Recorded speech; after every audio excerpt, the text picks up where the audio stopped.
So Vegeta's finally made it to Yardrat. About to get into that. Goku is training with Merus. Ultra Instinct might be returning. Merus's mysterious past is about to come out to light. Take a little putting in work. Let's talk some Dragon Ball Super, baby. Let's go, the Moro arc.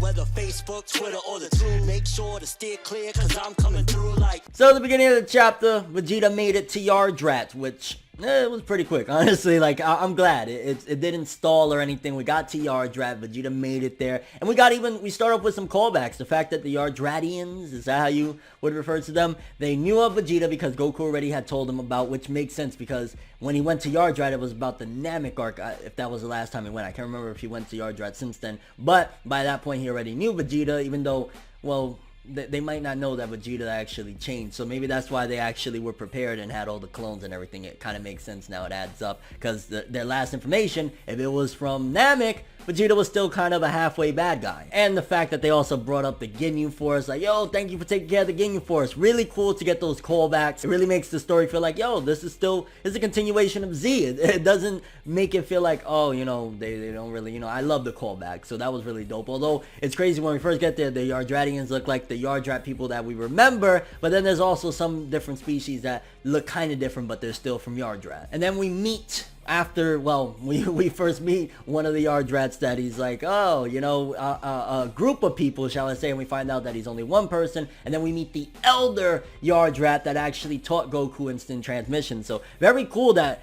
all these years later, like, yo, how long ago was it? Probably about 17 years ago, 15 years ago, that me and you watched this on Toonami or however the hell, you know, you watched it back in the day, and we learned about Yardrat and everything, to finally find out who exactly was it that taught Goku instant transmission. That is really freaking dope. And it's Elder Paibara, which... okay, whatever. It's a name, I guess. And we find out that the Yardratians don't have multiple techniques. It's not like they know this and that. So Vegeta's bubble was kind of busted, because I can imagine Vegeta's like, yo, I'm about to learn a lot of shit.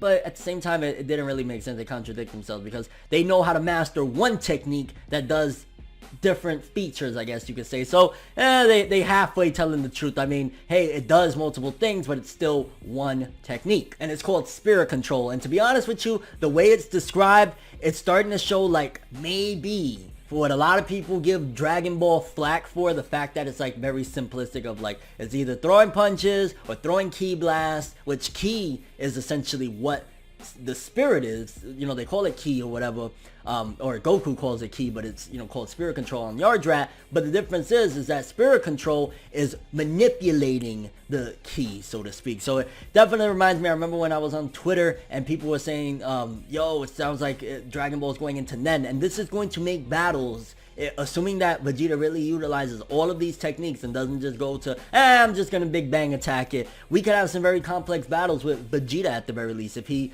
really learns how to utilize spirit control to his advantage, because there's 3 different things that they showed off the bat, and who knows what else they can do with it. They could use clones. They can make a bunch of themselves. They can make themselves really big. That one, I don't see how that's gonna really work. I mean, what, a giant Vegeta? The clone thing also, I'm like, okay, you know, I mean, if you move fast enough in Dragon Ball Z, and that was like around Ginyu era, you could do something like that. I mean, not even that. What am I saying? Like, the after image technique in Dragon Ball, which I guess is a little bit different, cloning yourself, opposed to the after image technique, but it's not that far off. I don't know. I just felt like, okay, these techniques, maybe they'll help. And of course, instant transmission, but who knows what else could be done, because Vegeta, very, very smart. He could utilize all this for something else. Maybe he could utilize the spirit control to make his blast ginormous, even if it's a small ki blast, make it the size of a freaking planet or something like that. So that's what I'm hoping for, because other than that, it was like pretty simple techniques. That's probably why Goku didn't really take the time to learn a lot of that stuff, because he's like, yeah, what could I do? But Vegeta, a sophisticated, very trained, very intelligent fighter,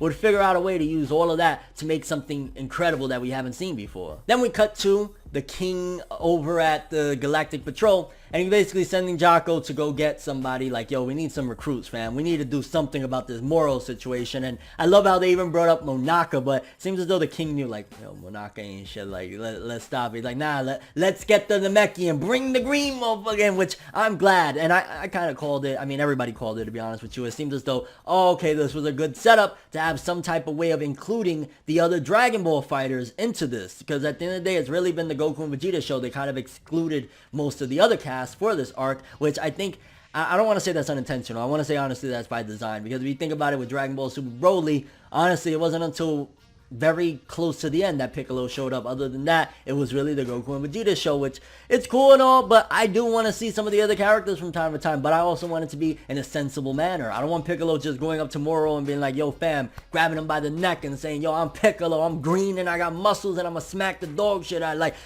no, not that. Although it'd be fire if it made sense, man.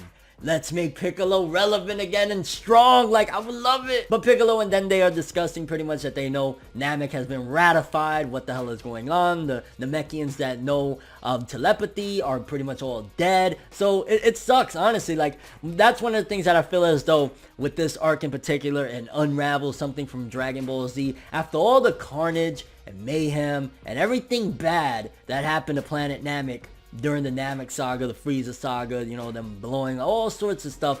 They finally found a new home. They were living in peace, and then it gets all unraveled. So, I mean, that's the cost you pay when it comes to, like, having a series that achieved a lot of peace in it, that was, you know, very disruptive, like, similar to Naruto, where peaceful times, but if you're gonna do a spin-off or a sequel, you gotta kind of unravel the piece in order to make it interesting. So I kind of feel in that regard like, damn man, the Namekians never got a break. These people don't stop, leave them alone. But Moro's goons show up to Earth, and Piccolo makes light work of them. He's like, damn, yeah, you kidding me right now? So honestly, I'll be real with you, it kind of really makes me look at Moro's wish like, so we wasted 2 wishes, because Moro used one of the wishes, you know, from Purunga to restore his magic. Okay, cool. Great wish right there. One of them was that, you know, his helper guy used it to restore his health, and I was like, that was a trash wish. And then the third wish, which was held up like, whoa, what could this be? It was to release the prisoners from the galactic prison. Like, okay, maybe there could be some really nasty people in there that would help.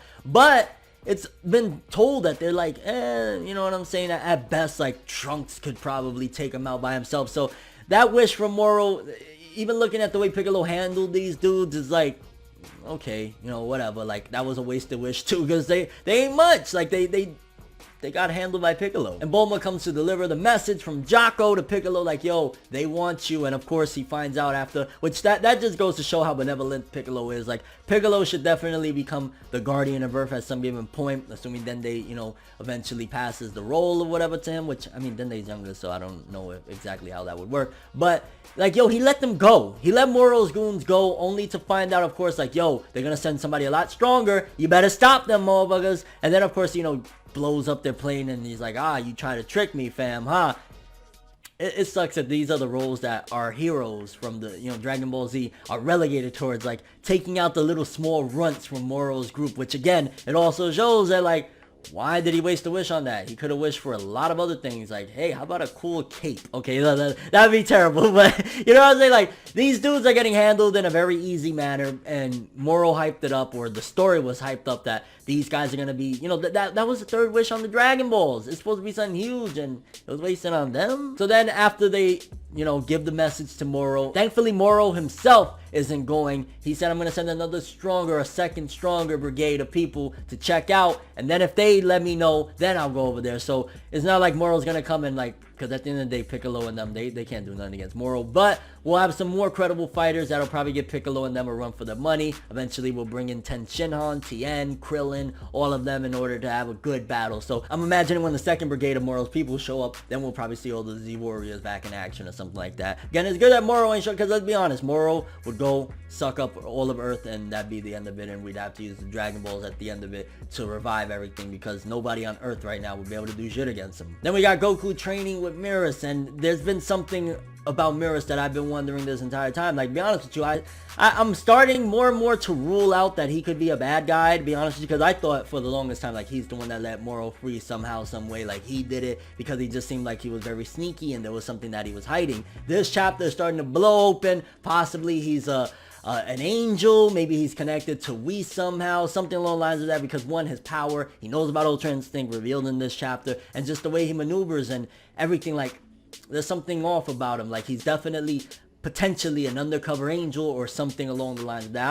I don't want him to be an angel. It'd be cool if he was like maybe a disciple of Whis at some given point, or maybe he trained with Whis, or who knows, imagine he trained Whis himself. Like, there's so many possibilities for who Merus really is, but then it also makes you wonder, why did he go to the Galactic Patrol? Was it that they needed somebody really strong and that's why he went? But also, why hide your powers? Why go to the Galactic Patrol, hide your powers, and stay hiding out there if you're somebody like that high up? Because they start talking about, you know, achieving Super Saiyan and Ultra Instinct. With Super Saiyan, it's rage. You gotta use rage. But with Ultra Instinct, it's pretty much the exact opposite. You gotta be able to have self-control when a crazy situation happens and basically control your emotions. Like, so if something bad happens, instead of like going and raging, like if Krillin would have died in front of Goku and he obviously had the training or whatever, instead of going into complete rage, if he would have just stayed calm and not let the shock to his emotions make him bubble up and go nuts, he possibly could have gone Ultra Instinct right there against Frieza all the way back then. And then Merus, after revealing the secret that he's been keeping, takes Goku into these pyramids. I thought the setting was pretty freaking dope. I like that. And the pyramids bring him into a hyperbolic time chamber, but it's a mini chamber,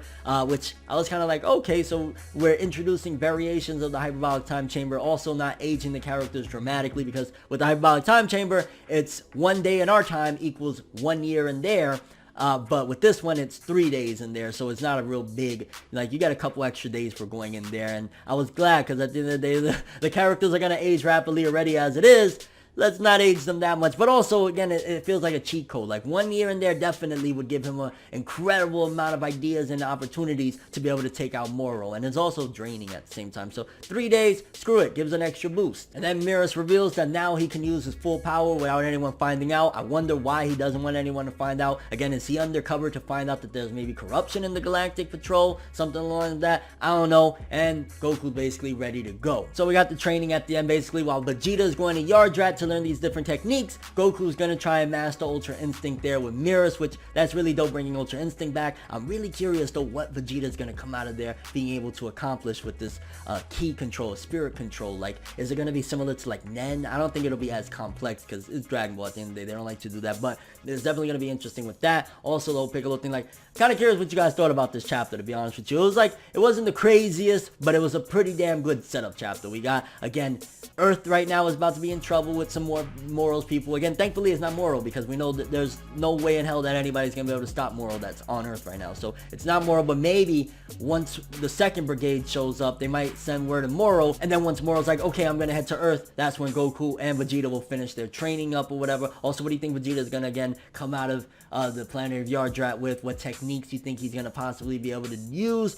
Basically combining the gigantification, instant transmission, and the cloning technique. I mean, imagine a bunch of giant Vegetas instant transmissioning around. Like, that just sounds weird. And what do you think is Merus's role? Who is Merus? Is he an angel? Is he somebody high up? Why is he hiding in the Galactic Patrol, hiding his powers? Maybe he's a criminal himself and he's hiding there, but they don't know, so they're using his abilities because he's strong. And your overall thoughts and expectations for the future of Dragon Ball Super with chapter 53 and beyond. Honestly, it was a solid chapter. I want to say for a build-up chapter, it was about like a 7.5 to an 8 around there. It was good to pretty good, or good to very good, but yeah, basically just set up with some pretty interesting stuff to come, foreshadowing. But that's all I have for this one though. Thanks for watching. Hope you enjoyed. If you liked anything I had to say or enjoyed the video, drop me a like. I'd greatly appreciate it. And if you want more from me, make sure to subscribe. Follow me on Twitter, Instagram. Hit that bell to get all notifications. And if you want to follow any of my other social media, links of course in the description below. I'm ForneverWorld, and as always, people, have an awesome day. And remember the golden rule: anime and manga for life, boy! Have an awesome day. Peace in. Enjoy the next ride, but I was the best ride. But I hope you know that